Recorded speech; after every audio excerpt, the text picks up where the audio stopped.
और अब बात होली के सुरूर की।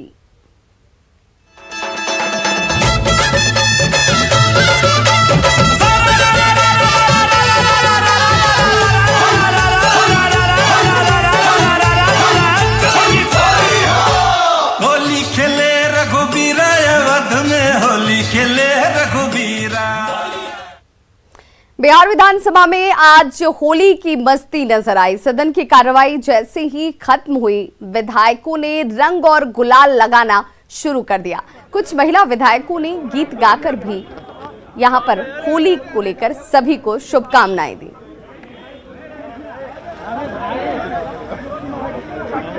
महिला जो विधायक हमारे साथ मौजूद हैं और रंग अबीर का दौर चल चुका है।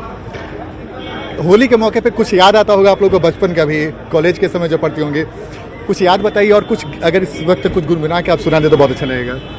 मुझे तो बचपन की याद है, घर में बड़े बुजुर्ग घर के लोग होली गाते थे, बिल्कुल भोजपुरी भाषा। सुना ही दीजिए ना। वो तो मुझे नहीं याद है, लेकिन एक गाना याद आ रहा है जो हम लोग गुनगुनाते हैं होली में। अब मैं गुनगुनाती हूँ, वो मैं बता सकती हूँ।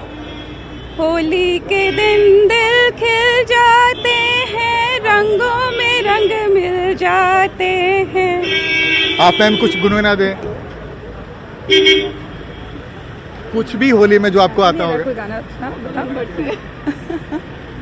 अच्छा, तब तक आप याद कर लीजिए, तब तक हम कुछ आप कुछ भी सुना दें मैम। नहीं, डेफिनेटली बहुत सी अच्छी यादें जुड़ी हुई होली जैसे त्योहार के साथ। सब लोगों को आपके टीवी के माध्यम से मैं ढेर सारी होली की शुभकामनाएं देती हूं और इसी तरह से हमारे बिहार का जो परिवार है, हम लोगों की खुशियां रंगों से भरी रहे। दो लाइन गुनगुना दीजिए ना। नहीं, माफ कीजिए। कुछ भी जो भी आपको याद है, जैसे सालिनी मैम को याद था, बस वही गाना को दोहरा दीजिए। देखिए, हम तो शूटर हैं, एथलीट हैं, तो आप बोलिए तो हम आपको कुछ शूटिंग करके दिखा सकते हैं। अच्छा, कुछ भी तो कर दीजिए ना। Thank you ma'am. एक बार आप लोग चारों एक साथ जोगिरा सारा कर देंगे तो उतना ही काफी हो जाएगा। हम लोग हैप्पी होली कर देते हैं। Happy Holi, happy Holi to everyone in Bihar and India. ये रंग है आज बिहार विधानसभा के बाहर। तमाम जो विधायक महिला हो या पुरुष, सब लोग होली के खुमारी में डूबे हुए हैं। कैमरामैन सुबोध के साथ आनंद मित्रा, न्यूज 18 नेटवर्क, पटना।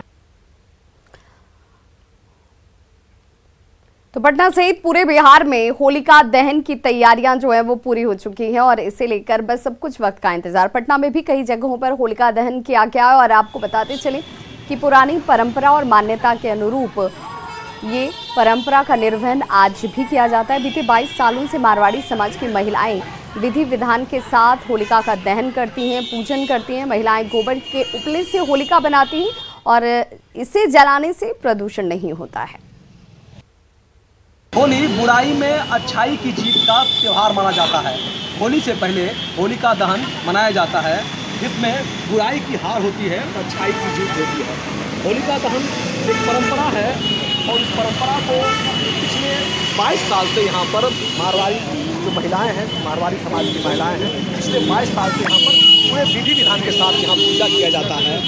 देर रात होलिका जलाई जाती है, लेकिन इससे पहले देर सुबह से ही महिलाएं, यहाँ जो मारवाड़ी समाज की महिलाएं होती हैं, आप देख सकते हैं कि एक विधि विधान के साथ होलिका जलाई जाती है। यूँ तो होलिका दहन पूरे चौक चौराहों पे, राजधानी के कई चौक चौराहों पे होलिका दहन होती है, लेकिन यहाँ खास इसलिए है क्योंकि पिछले 22 साल से यहाँ पर विधि विधान के साथ पूजा होती है और पूजा के बाद फिर देर रात जो शुभ मुहूर्त होता है, शुभ मुहूर्त में यहाँ पर फिर होलिका जलाई जाती है। देख सकते हैं महिलाएँ हैं, पूजा किया जा रहा है। महिलाएं यहाँ पहुँचती हैं, विधि विधान के साथ पहले पूजा होता है। पूजा के बाद महिलाएं यहाँ पर इस होलिका के चारों तरफ धागे को लपेटती हैं और उस पूजा के बाद फिर जाके मुहूर्त, जब शुभ मुहूर्त आता है, तब जाके होलिका दहन किया जाता है। एक हफ्ता पहले होलिका बनाते हैं, गोबर का बनता है, इसको होली वाले दिन पूजा करते हैं। ठीक है, तो पूजा जिस तरह से विधि विधान से कहा जाए तो एक सप्ताह पहले ये लोग गोबर की होलिका बनाते हैं। ऐसा होलिका दहन की जैसे हम लोग बटकुल्ला बनाते हैं, उसमें सारा नारियल, सुपारी, सब खिलौने बनाते हैं, उसको माला में बना के उसके ऊपर डाल दिया जाता है, क्योंकि ये प्रदूषण को भगाता है ना। ये जो गोबर होता है, काऊ डंग है, इससे प्रदूषण नहीं होता, इसीलिए इसको डाला जाता है। इसको बाकी जो लकड़ी वगैरह प्लास्टिक है, उससे प्रदूषण फैलता है, इसलिए गोबर। तो इन लोगों की पूजा के पीछे ये भी महत्व है कि गोबर को प्रदूषण रहित माना जाता है। गोबर को होलिका दहन में पूजा करने से जो प्रदूषण होता है वो भी कहीं ना कहीं खत्म होता है। और जो एक परंपरा है पिछले 22 साल से यहाँ चली आ रही है, महिलाएं पहुँचती हैं, विधि विधान के साथ पूजा होता है और उसके बाद फिर देर रात मुहूर्त के समय पूजा की जाती है। वीडियो टीम के लिए पटना से धर्मेंद्र कुमार।